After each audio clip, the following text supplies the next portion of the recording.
जय श्री राधे कृष्णा। आपका हर पल और हर दिन मंगलमय हो। आज हम जानेंगे शालिग्राम के बारे में और कुछ ऐसे फैक्ट्स जो आप शायद जानते ना हो। तो जैसे कि भक्तों की अनेक प्रकार की इच्छाएं अपने ठाकुर जी के प्रति होती है। किसी भक्त ने इच्छा की कि भगवान सगुण साकार बनकर आए तो भगवान राम कृष्ण का रूप लेकर आ गए।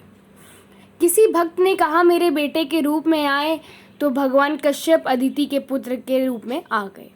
किसी भक्त की इच्छा हुई कि भगवान मेरे सखा बनकर आए तो वृंदावन में सखा बनकर ग्वाल बाल के साथ खेलने लगे। किसी की भगवान के साथ लड़ने की इच्छा हुई तो भगवान ने उसके साथ युद्ध किया। इसी प्रकार किसी भक्त की भगवान को खाने की इच्छा हुई तो भगवान शालिग्राम के रूप में प्रकट हो गए। जो नेपाल में पहाड़ों के रूप में होते हैं, वहाँ एक विशेष प्रकार के कीड़े उन पहाड़ों को खाते हैं और वह पहाड़ टूट टूट कर टुकड़ों के रूप में गंडकी नदी में गिर जाते हैं।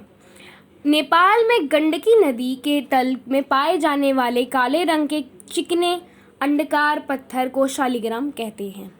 इसमें एक छिद्र होता है तथा पत्थर के अंदर शंख, चक्र, गदा या पद्म खुदे होते हैं। कुछ पत्थरों पर सफ़ेद रंग की गोल धारियाँ चक्र के समान होती है।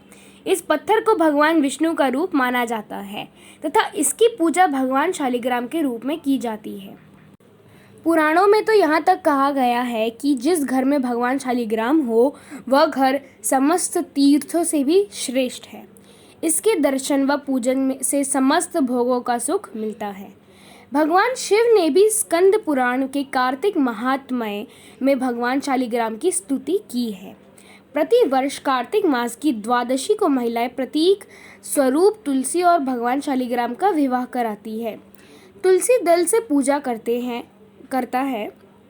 ऐसा कहा जाता है कि पुरुषोत्तम मास में 1,00,000 तुलसी दल से भगवान शालिग्राम की पूजा करने से वह संपूर्ण दान के पुण्य तथा पृथ्वी की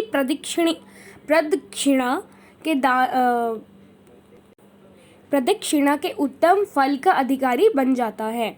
ऐसा कहा जाता है कि पुरुषोत्तम मास में 1,00,000 तुलसी दल से भगवान शालिग्राम की पूजा करने से समस्त तीर्थों का फल मिल जाता है।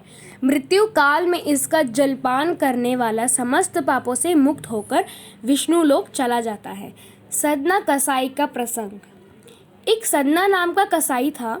मांस बेचता था पर भगवत भजन में बड़ी निष्ठा थी। एक दिन एक नदी के किनारे जा रहा था। रास्ते में एक पत्थर पड़ा मिला। उसे अच्छा लगा। उसने सोचा बड़ा अच्छा पत्थर है, क्यों ना मैं इसे मांस तौलने के लिए उपयोग करूं।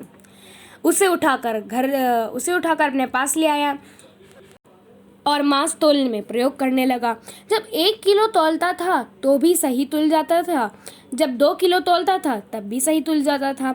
इस प्रकार चाहे जितना भी तौलता हर बार एकदम सही तुल जाता।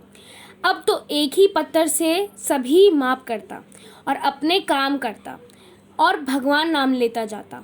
एक दिन की बात है, उसी दुकान के सामने एक ब्राह्मण निकले। ब्राह्मण बड़े ज्ञानी और विद्वान थे। उनकी नज़र जब उस पत्थर पर पड़ी तो वे तुरंत उसे सदना के पास ले आए और गुस्से में बोले, ये तुम क्या कर रहे हो?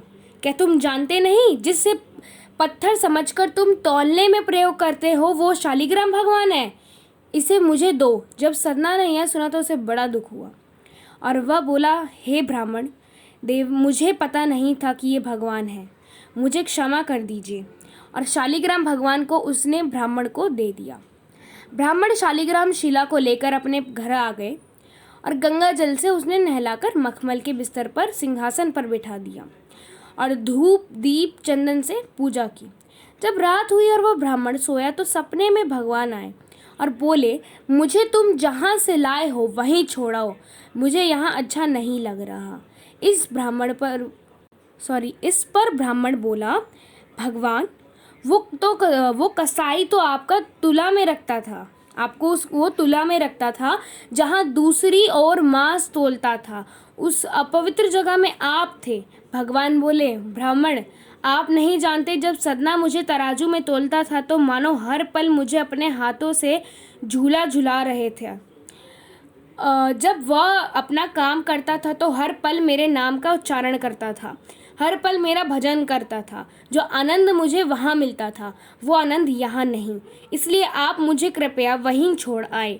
तब ब्राह्मण तुरंत उस सदना को कसाई के पास गया और बोला उसने कसाई से, यानी कि सदना से, कि मुझे माफ़ कर दीजिए, वास्तव में तो आप ही सच्ची भक्ति करते हैं, ये अपने भगवान को संभालिए। तो इसी तरह कहानी का अंत होता है।